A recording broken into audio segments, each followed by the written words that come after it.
Welcome to the Summit for Wellness podcast, where we help you climb to the peak of your health. And now, here is your host, Brian Carroll. Getting lean and building muscle are some of the common topics that I get questions about, especially after a year where a large portion of the population lost access to their gyms and weren't very active. So to help me talk about ways to lean out, I brought on Mario Tomic onto the show. What's up, everyone? I'm Brian Carroll, and I'm here to help people move more, eat well, and be adventurous. And Mario will be sharing different methods to build up lean mass and to lose weight. We'll also talk about how much muscle you realistically can build over time and how to incorporate exercise into a busy schedule. So let's get into my conversation with Mario. Mario Tomic is the founder and head coach at Tomic.com. He specializes in helping busy entrepreneurs and professionals get in the best shape of their lives and build a sustainable, healthy lifestyle long-term. His computer science and engineering background, combined with a deep passion for evidence-based fitness and behavior change, is at the core of his company's success, with over 600 client transformations with lasting results. Thank you for coming onto the show, Mario. It's a pleasure to be here. Thanks for having me. Of course. And I'm super curious about your background. With a computer science and engineering background, that's got to make your ability to create programs for people just really dialed in. So can you tell us more about your background, how that led you into the fitness industry, and how did you get to this point? Yeah, good questions. So I was not really into fitness or sports growing up. It wasn't until my mid-20s that I actually started getting serious about fitness, unlike a lot of other people in the fitness world that have started very early. So they've kind of developed that passion. I switched over into fitness, and I was more passionate about computers and video games when all my peers were chasing goals in high school and doing all these kind of things. And I was basically the guy that was in the corner somewhere trying to find a floppy drive and trying to figure out computers.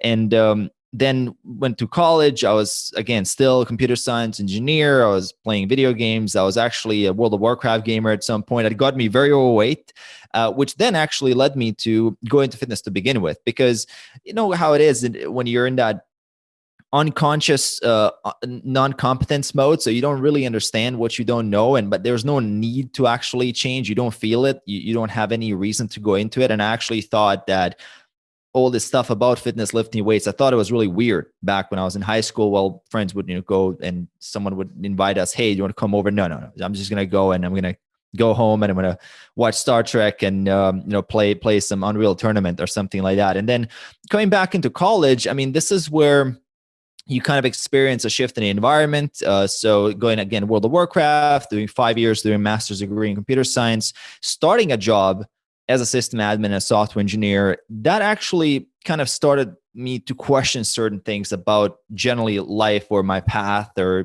following sort of the beaten path that parents are happy with.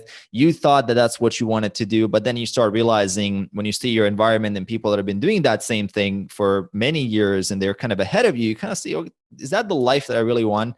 And also you look at yourself, you start seeing, well, I'm not really taking care of myself. I'm lagging behind. I mean, I'm definitely leveling up all these characters in these video games, but I'm personally behind in my life, and I'm not working on myself at all. And there was that shift that happened sometime in that first year. When I got that job, I started getting a bit more into personal development. One friend introduced me to basic things like Brian Tracy, Tony Robbins, some of the basic old school books that just kind of started opening up my mind. And I was like, this was pretty cool. I mean, I'm leveling up all these characters there. Why don't I just level up myself? Why don't I start taking honest look at my areas of life and see where I'm lagging behind? And then I saw my health and fitness. I mean, I was totally out of shape. Even in my early mid-20s, I couldn't run a 5K without being borderline dead. I mean, it was really bad. And I was overweight, no muscle mass whatsoever, because once you're overweight, but also kind of that skinny fat at the same time. So really starting from scratch. And when I got into fitness, I mean, that's what actually the progression reminded me a lot about what I learned in gaming. It's sort of that step one step at a time, you see that advancement, you see that improvement, that there's a feedback loop you get hooked on. And then you see that you're improving, you're moving forward, you're seeing changes. The scale was going down. I'm getting stronger in the gym. Obviously, as a beginner, you improve really fast.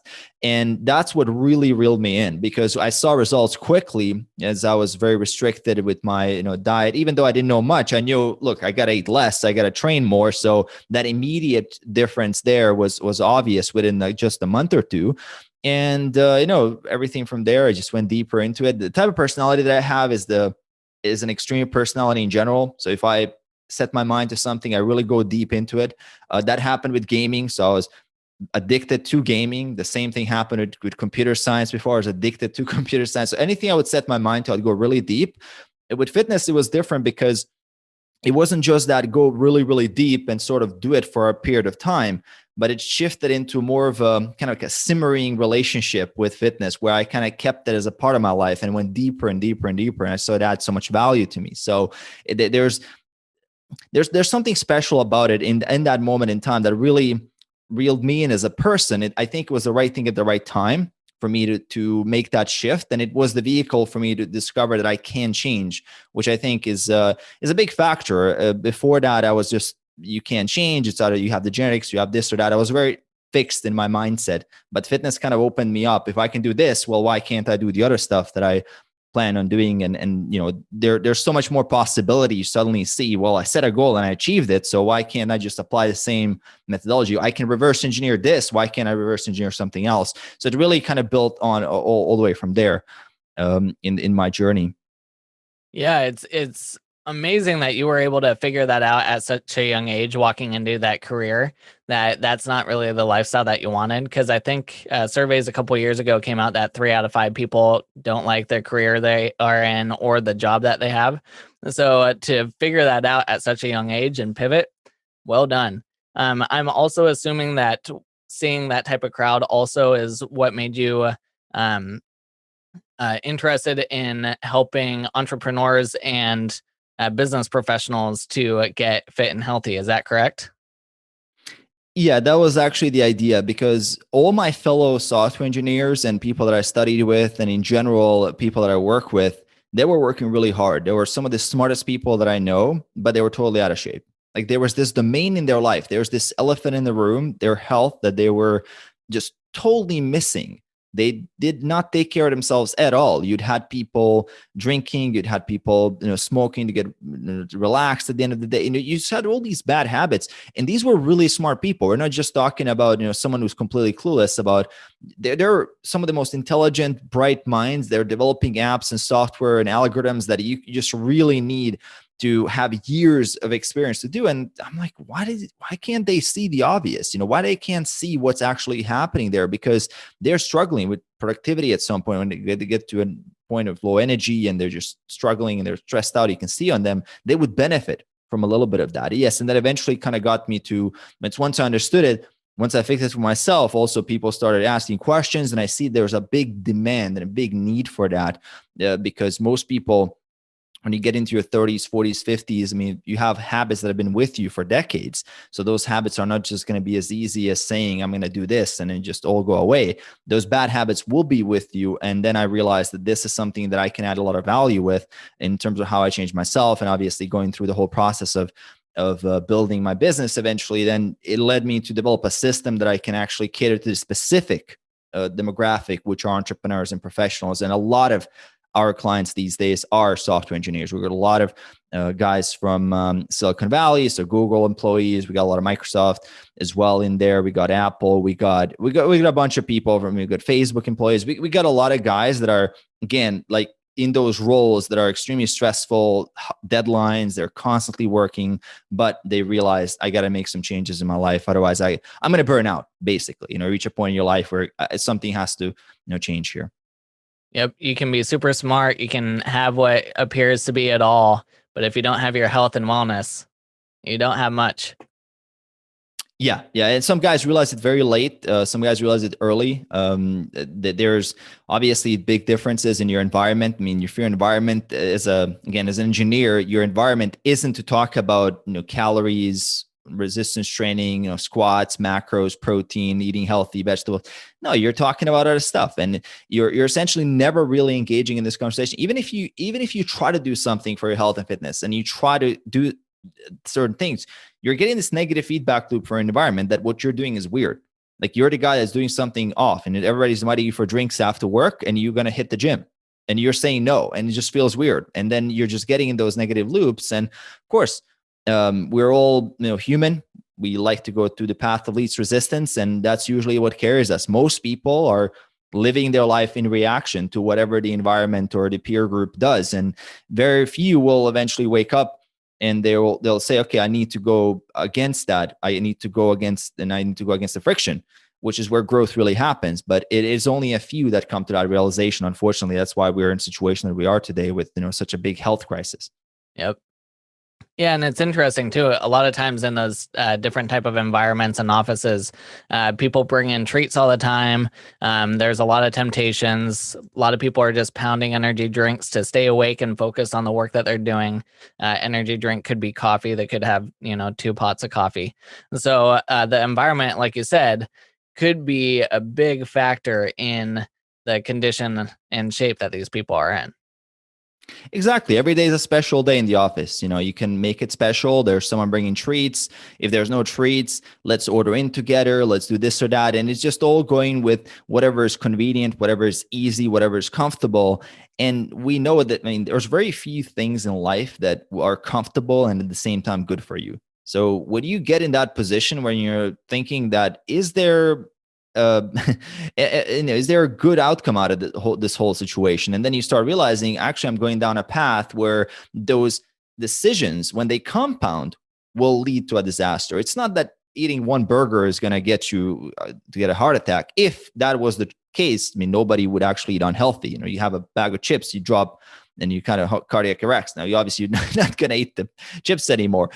But the feedback loop is very, very long. And we're terrible as humans to deal with long feedback loops. The feedback loop is you get a heart attack when you're 60. So when you're 25, you don't think about it. When you're 35, you don't think about it. When you're 45, you don't think about it. But when you're 60, then you're in trouble and you start thinking about it after it's already happened, after you're both loaded meds already, and you have to manage the situation now. So those things that are based on delayed gratification, we have a really, really hard time dealing with. And that's the problem. We're living in an obesogenic environment as well. It's the easiest time ever to get extremely delicious, hyper palatable, high calorie density foods are just everywhere. The cool thing, you walk into any supermarket, you have the healthiest foods ever available, easily available, but you also have the most unhealthiest food equally available in the same environment. And obviously, if you don't have a game plan, you're just going to go for whatever. You might eat the way your friends eat, they like the way their friends eat, and just everybody's essentially playing the same game. And if you're not deliberately doing what's best for you, you're very likely to fall into the plans of, the food manufacturer, the grocery store aisle, whatever is they put conveniently the most processed foods at eye level. So you're just going to pick them up. They're going to hide the healthy stuff somewhere in the back there where you have to dig through stuff to find, a salad with some lean protein. Like, that's going to be tricky. So they know they put it out there, but you need to work for it to actually discover it. So there's a lot of examples. Obviously I always say, look, it's not necessarily your fault, but it is your 100% responsibility to do something about this, right? I'm not saying it's your fault that you're 20, 30 pounds overweight. When I was 40, 45 pounds overweight, it wasn't my fault. I just didn't know better. But it was definitely my responsibility once I became aware of it to make some changes. So I think that's kind of where it's really at. Yep. Now you've talked about habits, you've talked about food, you've talked about fitness. So obviously you have some sort of method that you do with your clients that you work with that's very successful. So can you talk to us about what is that method? Like, do you start with habits first? Do you get people started with fitness? Do you get people started with nutrition? Is it all thrown in together simultaneously? What's your method? So I think what makes us different is we really focus on lifestyle design. I would say more than what a lot of other stuff, a lot of other people out there, they're diet focused or they're training focused or they're challenged focused, do this 90-day thing or do these 12 weeks, 16 weeks, 8-week programs or whatever. The way I see fitness is it's an infinite game, right? So it's something that essentially you just don't do for a certain amount of finite time, you got to keep doing it. I mean, there's no arrival in fitness. It's not like college degree. Like I got my master's degree back then. I still have it. That's a finite game. That's a very different ball game. An infinite game like my fitness, if I stop training a year from now, I'm going to lose all my progress. I mean, that's just the way it is. I'm going to get unhealthier. That's a fact if I stop training and eat healthy. So it's not the same rule book when you approach something that's finite versus something that's infinite. So these would be infinite, quote unquote, habits. So we are looking at a set of habits that essentially make up a healthy lifestyle. And this is very individual. Like some people need a whole plethora of habits because they have nothing. They're starting from scratch with no foundation whatsoever. Other people need higher level optimization of nutrition because they already are actually eating healthy. They might even be tracking their calories and macros and hitting their training programs, progressive overload, and they've done the basics. So now they want to go from sort of good to great. Others are starting from scratch. They want to get to good. It really depends on where the client comes from. I think that's the two combinations two things we combine with is experience level. So where's this person at, where they want to go? And so it has to be individualized, and also what that long-term lifestyle change has to be, because ultimately everything we instill in a client, we're thinking about it as a way that they're going to keep doing those same things. So we're helping them optimize their sleep, for example, which most fitness programs and nutrition programs out there don't even consider that. But think about it. If you're walking around at 6.5, 7 hours of sleep, you have all the odds stacked against you. I mean, your cravings are going to be through the roof. You're going to be hungrier. You're going to slowly recover between the workouts. You're going to suffer there. You're going to have high levels of fatigue. Energy levels are going to be lower. So your work is going to suffer as a professional, especially as you go diet at the same time. So if you fix that one thing, suddenly everything else gets easier. And there's a whole number of things like that. I mean, nutrition, again, if you fix nutrition, suddenly you sleep better. So all things are connected. It's not necessarily that you just fix this one thing and then suddenly magic happens. You have to attack it from angles and look at what areas you're at and optimize each area. So if your sleep is 1 out of 10 on a scale of 10 being perfect, 1 being, zero effort whatsoever, and just random sleep, you're waking up in the middle of the night 3-4 times. Well, that's an area you need to improve. So if you bring it from 1 out of 10 to 5 out of 10, suddenly huge improvements. Take a look at your training, resistance training. If you're not doing any resistance training and you're a complete beginner, I mean, starting with 3 sessions of resistance training a week for an hour, you're going to maximize your results as a beginner. You don't really need to do much more than that. Now, if you're a trained lifter and you've been lifting for 4 or 5 years, I mean, yes, you could do 3, and those are going to be really, really hard sessions and probably longer than an hour, but you might need to do a little bit more, right? And it just really depends on where the person is at. I'm a really big fan of healthy habits such as walking. I've done a whole series of videos on it.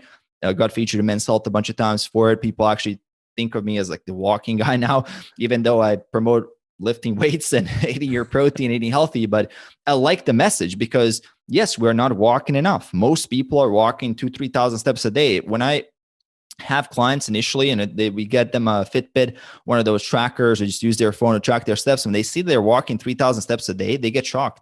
They think they're active. That's the people that think they're active.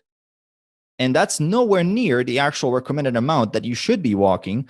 And I usually say somewhere between 6,000 to 10,000 steps a day, 7,000 to 10,000 steps a day. It's a really good range. I mean, if you can do more on the weekends, fine. You're going to go for a hike, take your kids out. That's great. But in that range, you're going to see tremendous amount of benefit. Again, better sleep. You're less stressed out. You can listen to audiobooks while walking. You can make it a social activity. Maybe as a dad, you barely have any time to spend with your kids. Why don't you just take them for a walk? Why don't you do something together? I mean, we're a relationship situation. There's so many good conversations you can have with someone just taking a walk with them compared to sitting on a couch, staring at the TV. I mean, it makes no sense to me. So there's some of these things that we insist on, sort of like we can recommend generally for people. I talk a lot about this in my channel, but our actual system itself is individualized based on the starting point of the person and their goal, of course. Yeah, it's good that you brought up different ways to incorporate like movement and stuff into your day, because I was going to say, if a really busy entrepreneur is listening to this and they already put in, 14 to 16 hours into their business because they're just getting started, and then they hear, all these different lifestyle changes that they might need to make in order to be healthy as well, that could be hard to commit to. So it's great that you broke it down that your commitment right now could be going for a walk with your kids. It could be, changing what you eat at lunch or something similar to that. Maybe get 7 hours of sleep instead of 6. So it doesn't have to be wild and crazy at the beginning. Exactly. I think people come into the journey with an overhaul mindset. And often they come into it with a mindset that if I'm really crushing it in one area, that automatically means that I'm good at the other stuff that I need to do. So people might be running a 7, 8 figure company, 9 figure company, doing really well, successful startup or an already matured company. And then they have that success there. But then when they go into fitness, they're kind of assuming it's going to go flawless. Everything's going to be perfect. It's a linear path to success. And then, of course, it's not like that. You're in a new domain. So the skills that you built here don't necessarily apply in health and fitness because there's a reason why you're out of shape to begin with. So yes, there's definitely that point. You don't want to overwhelm someone and give them too much. And we've routinely, I mean, with especially busy clients, let's say we do 7,000 steps a day. Well, that doesn't necessarily have to be outside and taking a full walk. You can do all your meetings walking, all your phone calls, just make sure you walk around, grab a Bluetooth pair of headsets and just walk around the office. Make sure you're taking all the stairs, never take an elevator again. Park your car a little bit further away from the gym. Don't fight for the right spot right in front of the entrance. So make it work for you, or take out the garbage. Make sure you're just generally looking for opportunities to stay active. And it really does add up to that 7,000 a day. You would be surprised how easy it is to make a few tweaks and suddenly you start reaping extra benefits from this. You drop an extra half a pound, a little bit less than that, without making that many sacrifices per week. And it does really add up. And then a couple of nutrition changes at the right place, a little bit of resistance training, suddenly you got yourself something that's very sustainable. Our focus is sustainability. I mean, anybody can discipline themselves to do something for 4 to 6 weeks. Right. I mean, I'll do the craziest David Goggins, go nuts, right? No problem. But burnout is real. And if you're spinning a lot of plates in your life, you got family, you got business, you got yourself, you have to be mindful of how far out of your comfort zone are you operating. It's okay to operate outside of your comfort zone, but you also have to kind of consider that there's an overwhelm zone and there's a growth zone. Growth zone is just slightly outside of the comfort zone. You don't have to go in straight jump into that. You can slowly let that comfort zone mature and expand. And then as those habits get stronger and stronger, the things that you need discipline and motivation for suddenly don't require as much, because obviously habits are automation. It's our brains being lazy in a good way. It's bad and good habits. The brain doesn't know the difference. Once you get in good habits, you can build on those habits. So it's essentially you focus something, conscious effort into it, and you build it into your habitual system. And now you have that free RAM to focus on new stuff.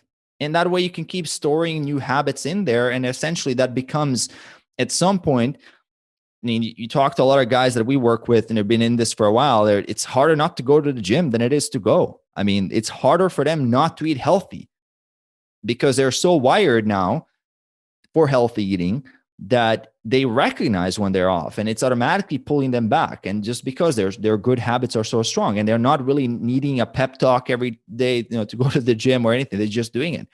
It's just a part of their identity. It's who they are. Now, you mentioned earlier that you are a lifter, even though people identify you as a walker now, apparently. So a lot of, like you said earlier, when you're first getting going and you've been sitting sedentary in a job for a long time, you're going to make gains and changes very quickly in your body, which is awesome to see because it's very motivating. Now, for people that are just getting going and they start lifting, are they going to be building muscle? Are they going to be losing fat? Are they going to be doing both? And if so, how much muscle can you build in like a week or a month? Yeah, so that's a good question. So if you're a beginner, you're in a really good spot to see results quick. And that's as quick as you're ever going to see them. So we call this sort of the honeymoon phase of the journey. You have the first 6 months to a year, gains come easily, and it's never like that again. It's just it gets slower and slower and slower, which is not necessarily a bad thing because it motivates you in the beginning. Then later on, you develop a passion for it. So you're going to keep chasing it anyway. So it kind of works out.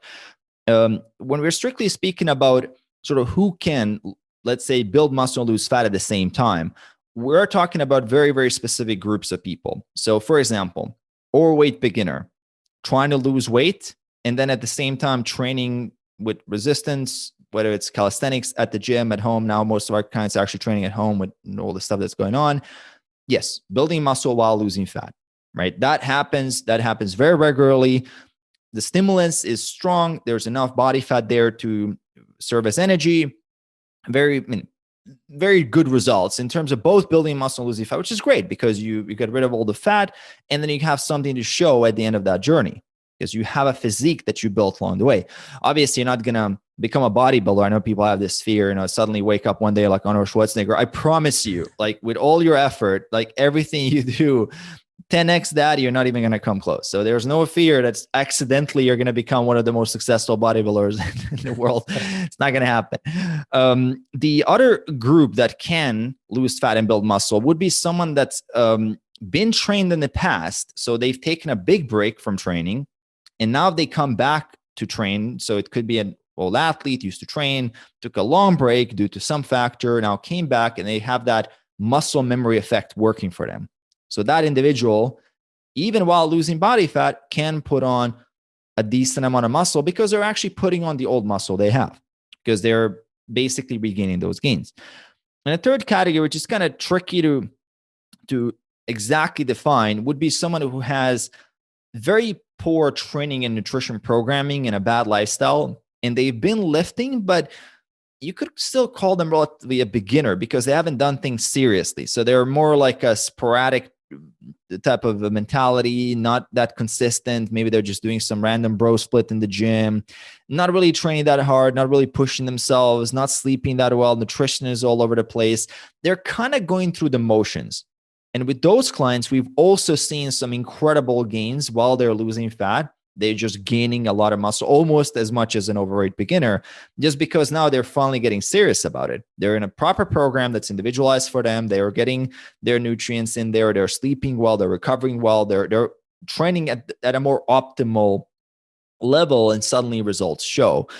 Outside of those three things, if you're someone, let's say I'm going to take myself for an example. I've been lifting for more than 10 years now.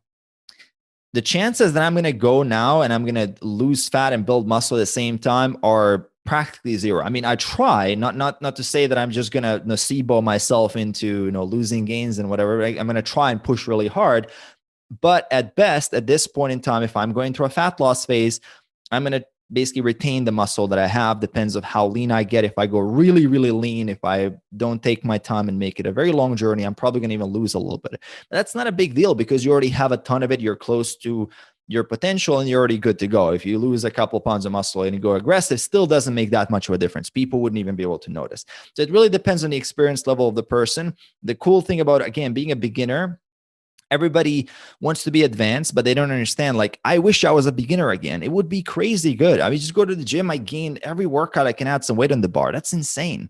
As an advanced person, the journey forces you to focus on patience. You train really, really hard to gain a pound or two of muscle a year. I mean, that's just how crazy slow it is. And you do everything you possibly can. And it still doesn't, still can't ever predict when it's going to come. You get a little bit of a spurt of growth, a couple of extra pounds in this lift or that lift, and you just really fight for an extra rep or two.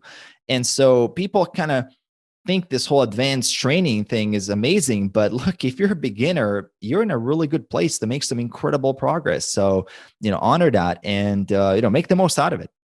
Yep. And the older you get, the harder it is to actually build muscle too. So it makes it a little frustrating on that end as well.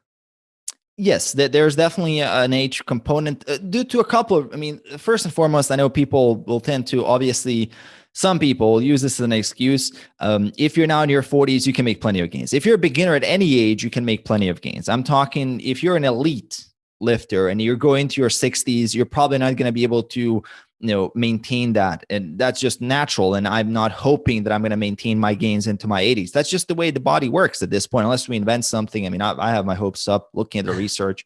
There's some good anti-aging stuff going on. So maybe we crack the code and reach what they call like aging escape velocity. So we can just essentially rejuvenate ourselves and continue moving forward. And maybe live to 700 years old. Who knows? Maybe we'll see what happens in the next 40, 50 years. Lots of research every year. But for now, unless something like that happens, you're really looking at, if you're currently in your 30s, 40s, 50s, if you're in your 50s right now and you haven't lifted weights, is the ideal opportunity for you to start lifting to build a solid base of muscle, to carry that muscle now in your 60s and 70s, because it's much easier to maintain it than it is to gain it. And it's your opportunity before that frailty kicks in. It's your opportunity to do this thing properly. So then you can be able to do that. And even if you're 60s, 70s right now, start again, lifting some weights. Again, be careful. Obviously, you don't want to go too crazy, proper form. Don't push yourself beyond your capacity to recover, which is essential. And just embrace the journey. You're going to gain a lot. I mean, speaking of percentages, if you're kind of looking at this as a beginner, let's say early 20s beginner, you want to lift weights, you can gain up to 1.5% of your body weight per month. If you're a skinny person looking to gain, you can put on a lot of that is going to be muscle. But if you're someone who is an intermediate lifter, I mean, you're really looking at gaining somewhere between 0.5% to 1% of your body weight a month. A month. That's not a year. That's not a week. That's a month. So across an entire year, you're not looking at that's going to take a long time to gain some substantial amount of muscle. And the other part of this is how much of that is fat. So you want to be very careful with the amount of surplus you add, because a lot of people will go on what we call like bulking, put on a lot of body fat, very low muscle of all that weight that's gained, putting you in trouble where you have to clean that up later on. So I'm a big fan of doing what's called lean gaining. So being very conservative in the amount of calories you add into the diet, training really hard, and just embracing on the lower end of that. So if you gain 0.5% or even 0.25%, I mean, you're still gaining moving forward, staying relatively lean and pushing yourself. You're going to see some tremendous progress like that. I think people often, first and foremost, they overestimate how experienced they are in the gym. So they think, oh, I'm not a beginner. And then they think, oh, they can't gain anymore. Well, in reality, most people are still beginners or early intermediate. So they can gain a lot of muscle and a lot of progress. And on the other hand, a lot of people will bulk too hard and going to gain too much weight, which is a big mistake. Instead of just letting the process unfold itself, they're kind of used to the weight loss side of things, which is seeing the scale move really quickly. And on a weekly basis, you can drop a pound and a half, no problem. But when you're gaining muscle, that's a monthly thing. So patience and that persistence becomes critical. And I've noticed this on my own journey. I mean, we just spoke about this a little bit earlier. The journey will force you to learn patience, whether you want it or not. You will have to become patient. There's no other option, because it just does get slower. But of course, by the time it does get slow, you're pretty much already, in probably in an incredible shape among the 1% of the population. I mean, some of the clients we work with in their 40s, 50s, I mean, there are people that are among not just 1%, even like 0.1% of their age group, just because they're just so committed to the long-term vision, and they don't make excuses about it. They're just making the most out of their situation, which is already good enough for incredible results. So once you figure out like someone's macro ratio for maintenance, and then they want to do that lean gain that you talked about, what macronutrient are you increasing, or are you doing all macronutrients that you're increasing? And then how much are you increasing them by? Yeah, it's a good question. So we tend to leave this up to our client, whether they prefer carbohydrates or fats, because that's usually the two. That protein is sort of defined. You don't really need to change protein too much once you find your levels. My preference is a bit more carbohydrate. That's just because it gives people a little bit more food, and it's just overall you'll get a little bit more options for healthier fruits, vegetables, and adding especially more fruit, because most people don't eat enough fruit, and they kind of demonized fruit for many years, so people aren't eating fruit. And then it also helps with the training performance, what we've noticed as well. So that's kind of the thing. But again, we're talking about very small increases here. It's not like you're going to start eating 1,000 calories a day extra. If you're gaining a pound a month, I mean, that's 100 calories an extra a day, a little bit above 100 calories an extra a day. I mean, that's not a lot of calories. So that difference is minimal. So that's 25, 30 grams of carbs a day. And if you put a little bit into fats and carbs, we really leave the fats and carbs up to the clients once we kind of have their baseline, just because people's diet can vary a little bit throughout the day. So they might have a day when they eat more salmon, for example, which is a little bit higher in fats. So they would rather spend more fats, or they're eating a day when they suddenly found some amazing fresh avocado at the grocery store. They want to add more avocado to their salads. And then we're like, okay, well, let's make that a part of your surplus instead of maybe some of the carbohydrates.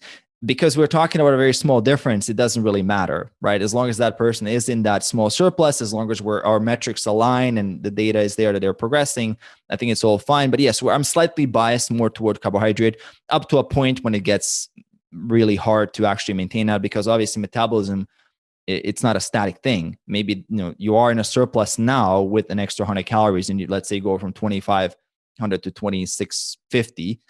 That doesn't guarantee that's going to keep working. I mean, you might reach a maintenance at 2,650 and that's it. So you have to go from 2,650 up to 2,750 or 2,800 calories. So the metabolism itself is telling you how much you need to change and when, because you have clear data. If you look at your weights, you look at your progress photos, which we assess very regularly with our clients. So we kind of know which direction they're going in. We also have training performance. We have circumference measurements. So we're looking at all these data sets to see what's progressing, how much is the weight going up, is the weight going, like what's going on with this person. And then based on that, we're making further changes, right? It's all about that adjustment over time. Are you using data from wearables at all in your training programs? Yeah, some of it. For example, like the step data is very useful for activity levels. Other things like calorie burn are not really that usable. We actually actively discourage clients from looking at that because it can get pretty confusing, because a lot of people don't understand how off those formulas are that you would see in an Apple Watch or a Fitbit. And they will naturally, if you don't tell them, they might sometimes try to eat back some of those calories. So you go and you burn 1,000 calories on your Fitbit and you're, well, I deserve the extra 200-300 calories here, but the algorithm that calculated that 1,000 is potentially very off.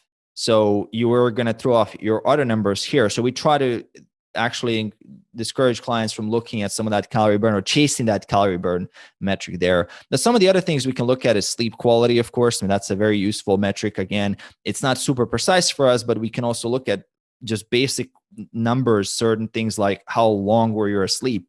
Did you wake up in the middle of that, your quality of your sleep, some things like Aura Ring, maybe some data there that's somewhat useful, but even that's all questionable in terms of the accuracy. So we're just sticking to the basic things, like, and not just quantitatively, but qualitatively. Have you had a good night of sleep? You've been in bed for 8 hours. How do you feel, right? Is it getting better? How are your energy levels? So it's both a combination of qualitative data and quantitative data. And then we can see exactly where the person is at. Yeah, I'm curious about the formulas and the algorithms that the wearables use for calorie burn.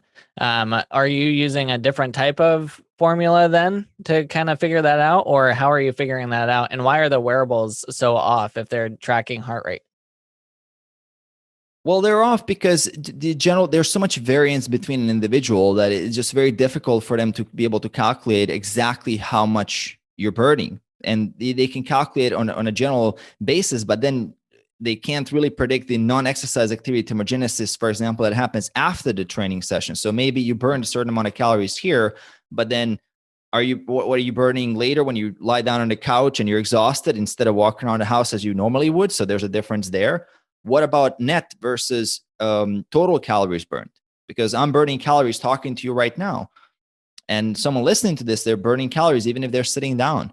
But, when you're training and let's say you're doing running, well, there's an amount of calories burned there, but is that taken into account the amount of calories you would have burned otherwise if you're in front of the TV? So there's a net difference there. So the way I like to look at it, and it's very simple, I look at the weight change. I don't try to estimate the calorie burn. I just look at the weight change. If the weight hasn't moved for 2 weeks on average, you're in a maintenance. Maybe 3 weeks, depending on, again, someone prone to water retention could retain water for 3 weeks. Fair enough. Food choices might have been different. They might have been traveling or whatever, but that is a clear sign you're maintaining your weight. You're not in a calorie deficit, for example, if your goal is to lose weight. So by looking at the weight change on a weekly average basis, you can from there extrapolate into how much your energy balance is in either surplus or maintenance or a deficit. So you can see where you're at, rather than trying to rely on these formulas, which again, one data point goes into MyFitnessPal, then MyFitnessPal adds some of their stuff in there. So it just gets mixed up and you don't know what's going on there. The intensity of exercise and all these other factors, the higher the intensity of exercise, these machines tend to be way off, even with the heart measurement. And so if you look at something like a Fitbit and a proper chest strap heart rate monitor, and then you kind of compare them, they can be different quite a lot. I mean, depends again on each person, which is also so much variability. And the more noise you have in the data, the less the useful data is. So we try to focus more on things that we know for sure, for a fact, that they're showing us the right trends. That's a good way to look at it. Now, for someone that is trying to get down to, let's say, 15% body fat, can you give us an idea of what a training protocol might look for something like that to get that lean? So each training protocol is different. So in the training protocol itself, you're always aiming to gain muscle and strength. So that's the training side of things. So you're trying to gain muscle and strength, even though your primary goal might be to get to 15% body fat. You're training to build more muscle. You're training to get stronger, which is automatically leading to muscle retention or gain. So the training side of things is serving that purpose. Whether you're going to get down to 15% or not is driven primarily whether you're in a calorie deficit or not. And the primary driver for a calorie deficit will be your nutrition. So you really, they say you can't out-train a bad diet. You probably can if you're doing 20,000 steps a day and training twice a day for 7 days a week and killing yourself there. Sure, maybe, but diet is essentially the key component if you want to make this sustainable. And if you're also a busy professional entrepreneur and all these other factors, it's easier to not eat 150 calories than it's to burn 150 calories due to all the factors we just mentioned with inaccuracy, tracking it, net gain. You train really hard and you're lying on the couch half the day, because you're exhausted. So the net burn is less. So because of all those factors, energy intake is the primary place we look at, right? So in the training program, how it's individualized, it's based on training experience, logistics of the person. Are they training at home? Are they training at the gym? Are they doing calisthenics? Are they doing weights at the home? What types of weight equipment they have? How their bodies are actually structured and what their priorities are, because some people have certain weak areas that you can kind of clearly see they need to be worked on. If someone is an advanced intermediate lifter, you can kind of see. If someone is a beginner, they probably need to work everything because they're weak everywhere. Then you kind of look at how much time this person has, how can we maximize that amount of time? So the training side of things, again, is optimized for gaining muscle and strength. But the fat loss side of things, that's really driven primarily by nutrition. And of course, activity levels outside of gym, like walking and sleep and all that stuff, can help a lot. But nutrition, I mean, if you're not in a calorie deficit, you're basically kind of wasting your time here. You're not going to get to 15% body fat or below for sure. Perfect. And is there a point where you can be too lean? Yes, in a sense that it's not sustainable anymore. I've been there several times myself. I'm a lifetime natural. So, I mean, for people wondering, and I want to see pictures, I'm taking this. No, I'm not taking absolutely anything, never taken anything. I don't want to take anything ever. I just want to really honor my body and the way it is now. I'm happy with it. And yes, I get down to 6% body fat and I feel like crap. And that's normal. I mean, that's just not where you're supposed to be naturally, with my set of genes, at least. I mean, some people can tolerate being at very low body fat percentages, and there are genetic outliers out there that can stay at 7-8% body fat naturally and doesn't bother them as much. For me personally, I feel the best between 10 and 15% body fat. I baseline around 12%, which I dip down to 10 or up to 15, depending on the phase that I'm in. But when I diet down to 6% body fat, for example, which is far from my baseline, I mean, libido goes down. That's one of the things. Girlfriend's never happy with that. You get poor sleep that affects a lot. Then low energy levels, not just due to the sleep, but also lower caloric availability in general. Training performance starts to suffer.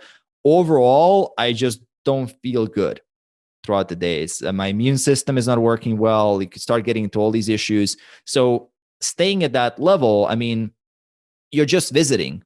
You just visit the realm of 6%, stick around there for like a week or two and go back up. You're just visiting. You're not going to stay there. So you're not like planning to be at 6% body fat. And even speaking about 6% body fat, I'm talking about a true 6% body fat, because if you go to the gym, they're going to put you in an in-body machine or one of those other bioelectrical impedance analysis machines that can be off by quite a lot. And it can be very generous depending on the equipment in the gym, what you ate the day before, that day, how much water you drank and all that stuff. And then You go there, you step on the scale, and scale says, oh, you're 12% body fat. Well, in reality, you might be 22%. I mean, I've seen people claim 15% body fat. They're going from overweight to obese, and they're claiming 15% because the machine told them. Some of the machines are very, very generous, and I wouldn't buy into what the machine actually says. The same goes for home scales, the smart scales that you can get. Especially the cheaper ones, they can be off by so much that it's just ridiculous. So when I say 6%, I really mean there's no fat left. I mean, there's really paper thin skin. There's basically visually, I'm seeing my legs are completely ripped. My back, there's no more fat there. No love handles. I got a little bit of fat left in my glutes somewhere. I don't even know where it is. So it's really, really lean. And I think that at that point, most people will not be able to sustain that. My face looks weird. I mean, I just look like I'm not that well off. So I tend not to go below 10% body fat very often. I don't think there's a point to do that unless you're a competitor. So I'm staying in that 10 to 15% body fat range. And I think for most people, 12 to 15% body fat is very reasonable. I mean, this is where you can, with good, smart training and nutrition and everything that we spoke about here, you can definitely be in that level and make it relatively maintainable, especially 15%. I mean, 15% should be maintainable with solid long-term habits, and you're pretty much good to go. And you look great, you feel great. I mean, it's a great place to be as far as health is concerned. Perfect. Well, my final question for you is, what is your vision of what healthy looks like, and what are 3 things you do daily to reach that vision? If you're speaking strictly visually, it's lean, athletic, and strong. So those are my 3 things that I'm looking for: lean, athletic, strong. I like to be lean, agile, and I like to have a decent amount of strength. And that athletic physique is really what I think healthy male bodies should look like, essentially. I mean, you can be healthier at a heavier weight also, but that's sort of my vision, and that's where I see myself. Obviously, different standards, it's personal preference, but that's kind of where I'm seeing myself as my ideal. Perfect. And you mentioned the 3 things. With that, I would definitely say, first and foremost, do some form of activity. For me personally, I love to, again, do walking. That's my thing. I love every single day. I'm between 8 to 10,000 steps. I bundle it with my audiobooks, so I get the reading done and also get that done as well. I'm not going to put training in here because I don't train every day. I train 5 to 6 days out of the week, but that would definitely be on that list. The second thing daily that I do is that I make sure that I'm doing correctly is I get to bed on time to get my 8+ hours of sleep. So I sleep between 8 to 9 hours. This is my bread and butter. If I don't sleep 8 hours, I definitely notice a dip in my performance.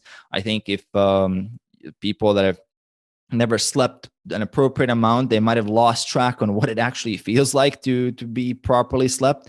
It is a huge difference. I work between 10 and 12 hours a day. I don't take any days off. So I need that sleep. That's my recovery. That's my rest, relaxation, so I can push really hard when I'm working. And the third one that I would recommend, sort of that I do because I've been doing it intuitively at this point, but I would recommend for people that are kind of just starting out or kind of intermediates is pay attention to your food intake, track your food, journal your calories, journal your food intake. I think that's such a big factor in just understanding what's going into your body. If you don't have the habits already built, obviously, if you do have the habits already built, then you can just continue eating healthy, eating a salad with every meal and making sure you're getting your protein. But if you don't have that, I would say journal your food for a certain amount of months, or you're going to see a tremendous amount of change just from doing that. Well, congrats on getting us 8+ hours of sleep a night. That's really hard to do. And I know most people are not getting that. So way to put that one up at the top. There's actually this week, so it hasn't been released as of today when we're talking, but I have a podcast episode coming out all about sleep. So very good timing that you're talking about that. This was a super fun conversation. I had a great time with you. Where can people find more about you and see all your videos? I put a lot of content out on YouTube. I have a daily video. I put a video out weekly, but I also done daily back in the day. So I have a library of videos already up there. But even if you just tune in now, you'll see a lot of relevant content for getting lean, getting strong, making a sustainable lifestyle. Talk a lot about behavior change, motivation, discipline, how to transition from motivation to building habits. So YouTube, just put in my name, or just even typing in Mario Fitness, you'll probably see me on top there, Mario Tomic. I think you're going to find a tremendous amount of value there. The website is tomic.com, so tomic.com. Got lots of stuff on there. You can see client results, my own sort of philosophy in a masterclass video that I put out there as well. So that's kind of cool as well, just to get sort of like a summary of some of the points as well. And that's the other, I mean, I'm active a little bit on Instagram, a little bit of other platforms, but I think those two would basically be enough to get all the value. Perfect. All right. Well, thank you so much, Mario. This was fantastic. Like I said, I really enjoyed this conversation, and I'd love to have you back in the future again, and we could dive deeper into some of these topics. Thank you so much for having me, and my pleasure is all mine. Would be happy to come back on. Head over to Mario's YouTube channel if you want to dive deeper into topics around getting lean. And right now he has about 187,000 subscribers and has a whole backlog of videos to view. So his channel will definitely keep you busy for a while. Speaking of YouTube, you may have noticed that I have been making a lot more videos for YouTube, including adding a video component to these podcast episodes. So if you want to get inspired by different adventures, learn different ways to take care of your body, and every now and then see some of our homesteading side projects, head over to summitforwellness.com/YouTube to subscribe to the channel. Next week, I have Chelsea Murn on the show. Let's go learn who she is. I am here with Chelsea Murn. Hey, Chelsea, what is one unique thing about you that most people don't know? Oh my gosh, I can lick my elbow. Lick? Okay, prove it.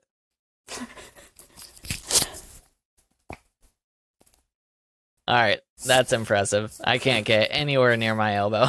That is the first thing that came to mind for me. Well, what will we be learning about in our interview together? Oh, we're going to be talking all about brain rewiring, climbing training. We're going to talk a little bit about business. It's honestly going to be a mashup of pretty much everything that makes me me, and it's going to be really fun. And what are your favorite foods or nutrients that you think everyone should get more of in their diet? Oh man, because we just talked about this, electrolytes, the element ones, the raspberry salt flavor is amazing. It is such a game changer. Like, you wake up, drink some of that, and you're going to feel like a rock star. And what are your top 3 health tips for anyone who wants to improve their overall wellness? Ooh, okay. Get outside in the sunshine. Bonus if you're doing an activity like rock climbing.